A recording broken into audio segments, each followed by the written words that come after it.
Barcelona winger হিসেবে career শুরু করলেও সময়ের সাথে কোচের কৌশলে এসেছে পরিবর্তন, একই সাথে পাল্টেছে তার প্লেয়িং পজিশনও।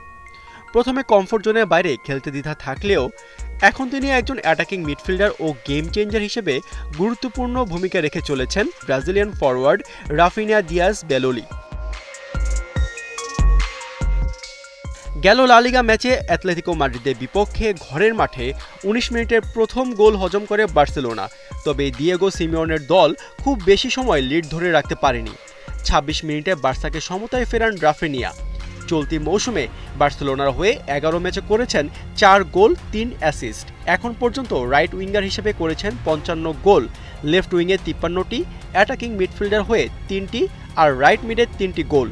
সব মিলিয়ে নিজেকে এমনভাবে গড়ে তুলেছেন যে কোনো পজিশনেই সহজেই মানিয়ে নিতে পারেন। শীর্ষের এমন পারফরমেন্সে খুশি গুরু হ্যান্সি ফ্লিক। রাফিনিয়াকে তিনি দিয়েছেন কমপ্লিট প্লেয়ারের তকমা। গেল সিজনে অসাধারণ পারফরমেন্সে ব্যালন ডি'অরের দাবিদারও হয়েছিলেন। ২০২৪-২৫ সিজনে ৩৪ গোলের পাশাপাশি করেছিলেন ২৫টি অ্যাসিস্ট।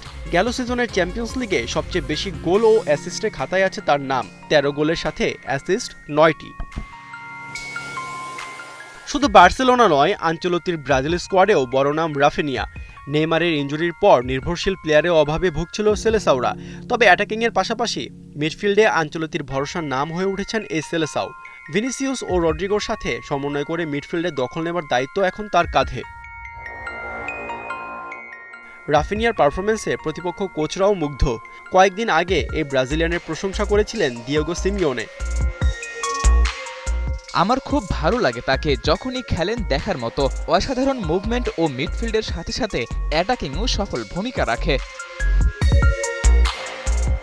রাফিনিয়াকে ফ্লিকের দলের সবচেয়ে বড় হুমকিগুলোর একটি বলেছিলেন, আর শেষ পর্যন্ত তাই প্রমাণ হয়েছে। রাফিনিয়ার এই ছন্দ যদি বজায় থাকে তাহলে শীঘ্রই বিশ্ব ফুটবলের সবচেয়ে বড় তারকাদের সারিতেও জায়গা করে নেবেন তিনি। হয়তো একদিন তার ক্যাবিনেটে উঠবে বহু প্রতীক্ষিত সেই ব্যালন ডি'অর। আশফাকুর রহমান, সিয়াম, ৭১